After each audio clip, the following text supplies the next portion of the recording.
Ice cream ഉണ്ടാക്കാൻ വേണ്ടിയിട്ട് നന്നായിട്ട് പഴുത്ത മാങ്ങയാണ് നമുക്ക് ആവശ്യമായിട്ടുള്ളത്. ഞാൻ ഇവിടെ 4 എണ്ണം എടുത്തിട്ടുണ്ട്.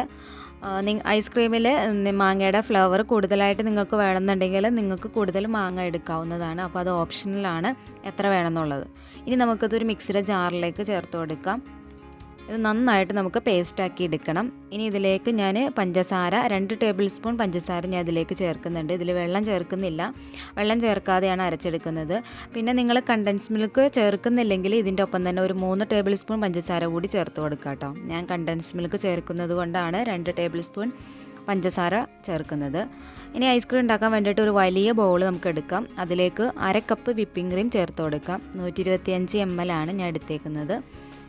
ഇനി ഇത് നമുക്ക് നന്നായിട്ട് ബീറ്റ് ചെയ്തെടുക്കണം. ആദ്യം നമുക്ക് ലോ സ്പീഡിൽ ബീറ്റ് ചെയ്തെടുക്കാം. കുറച്ചങ്ങ് കഴിയുമ്പോൾ നമുക്ക് കുറച്ച് സ്പീഡ് കൂട്ടി കൊടുക്കണം.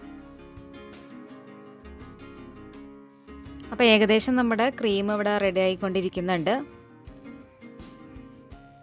ഇനി ഇതിലേക്ക് നമുക്ക് അടുത്തതായിട്ട് ചേർക്കേണ്ടത് കണ്ടൻസ്ഡ് മിൽക്കാണ്. അപ്പോൾ ഞാൻ ഇതിലേക്ക് 80 ml കണ്ടൻസ് മിൽക്കാണ് ചേർക്കുന്നത്. അതൊക്കെ നിങ്ങളുടെ ഇഷ്ടം പോലെ മധുരം കൂടുന്നതനുസരിച്ചിട്ട് കൂട്ടി ചേർക്കാം. കുറവാണ് വേണ്ടതെങ്കിൽ കുറവ് ചേർക്കാം, അതൊക്കെ ഓപ്ഷണലാണ്. ഇനി നമുക്കൊന്നത് മിക്സാക്കി എടുക്കാം. ഇനി ഇതിലേക്ക് നമുക്ക് പേസ്റ്റാക്കി വെച്ചിരിക്കുന്ന മാംഗോയുടെ മിക്സ് ചേർത്ത് കൊടുക്കാം. അപ്പോൾ ഞാൻ പറഞ്ഞ പോലെ മാംഗോയുടെ മിക്സ് കൂടുതൽ ചേർത്ത് കഴിഞ്ഞാൽ മാംഗോയുടെ ഫ്ലേവർ നന്നായിട്ട് നമുക്ക് കിട്ടും. അപ്പോൾ അതൊക്കെ നിങ്ങളുടെ ഇഷ്ടം പോലെ നിങ്ങൾ ചേർക്കുക. ഇത് നന്നായിട്ടൊന്ന് മിക്സ് ആക്കിയതിന് ശേഷം നമുക്ക് നന്നായിട്ടൊന്ന് ബീറ്റ് ചെയ്തെടുക്കണം. അപ്പോൾ ഞാനിവിടെ നന്നായിട്ട് ബീറ്റ് ചെയ്തെടുക്കുന്നുണ്ട്. ഇനി ഇതിലേക്ക് നമുക്ക് ഒരു നുള്ളു ഉപ്പ് കൂടി ചേർത്ത് കൊടുക്കണം. അപ്പം നമ്മുടെ മാങ്ങയ്ക്ക് ഒരു ചെറിയ പുളിരസമൊക്കെ ഉള്ളതുകൊണ്ട് തന്നെ അതൊന്ന് ബാലൻസ് ആവാൻ വേണ്ടിയിട്ടാണത്. അപ്പോൾ ഞാൻ ഒന്നുകൂടി നന്നായിട്ട് ബീറ്റ് ചെയ്തെടുത്തിട്ടുണ്ട്. ഇനി നമുക്കിത് സെറ്റ് ചെയ്യാം. ഞാനൊരു ചില്ല് പാത്രത്തിലേക്കാണ് ഞാൻ എടുക്കുന്നത്. നിങ്ങൾക്ക് ഏത് പാത്രം വേണമെങ്കിലും എടുക്കാവുന്നതാണ്. ഇതൊന്ന് കവർ ചെയ്ത് കൊടുക്കുകയാണെങ്കിൽ നല്ലതാണ്. കവർ ചെയ്തില്ല എന്ന് വിചാരിച്ചിട്ടും കുഴപ്പമൊന്നുമില്ല. ഒരു അലൂമിനിയം ഫോയിൽ പേപ്പർ വെച്ചിട്ടോ അല്ലെങ്കിൽ റാപ്പിംഗ് റോളർ ഉപയോഗിച്ചിട്ടോ എന്തെങ്കിലും ഒന്ന് കവർ ചെയ്ത് കൊടുക്കുക. അല്ലെങ്കിൽ മൂടിയുള്ള ഏതെങ്കിലും പാത്രത്തിലൊന്ന് സെറ്റ് ചെയ്ത് വെച്ചാൽ മതി. ഇത് നമുക്കൊരു 8 മണിക്കൂർ ഫ്രീസ് ചെയ്തെടുക്കണം.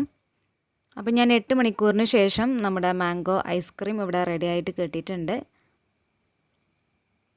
നമുക്കത് സ്കൂപ്പ് ചെയ്തെടുക്കാം. അപ്പോൾ നല്ല ടേസ്റ്റിയായ മാംഗോ ഐസ്ക്രീമാണ് കിട്ടിയേക്കുന്നത്. അപ്പോൾ തീർച്ചയായിട്ടും നിങ്ങളെല്ലാവരും ഒന്ന് ട്രൈ ചെയ്ത് നോക്കുക. ഇപ്പം മാങ്ങയുടെയൊക്കെ സീസൺ ആയതുകൊണ്ട് തന്നെ എല്ലാവരുടെയും കയ്യിലുണ്ടാവും. അപ്പോൾ ഈ വീഡിയോ ഇഷ്ടപ്പെട്ടാൽ നിങ്ങൾ ലൈക്ക് ചെയ്യുക. അതുപോലെ ഈ വീഡിയോ ഷെയർ ചെയ്യുക. എൻ്റെ ചാനൽ ഇതുവരെ സബ്സ്ക്രൈബ് ചെയ്യാത്തവർ ആ റെഡ് കളർ ബട്ടൺ ഒന്ന് ക്ലിക്ക് ചെയ്യുക. തൊട്ടടുത്തുള്ള ബെൽ ബട്ടണും കൂടി ക്ലിക്ക് ചെയ്യുക. Okay, by. താങ്ക്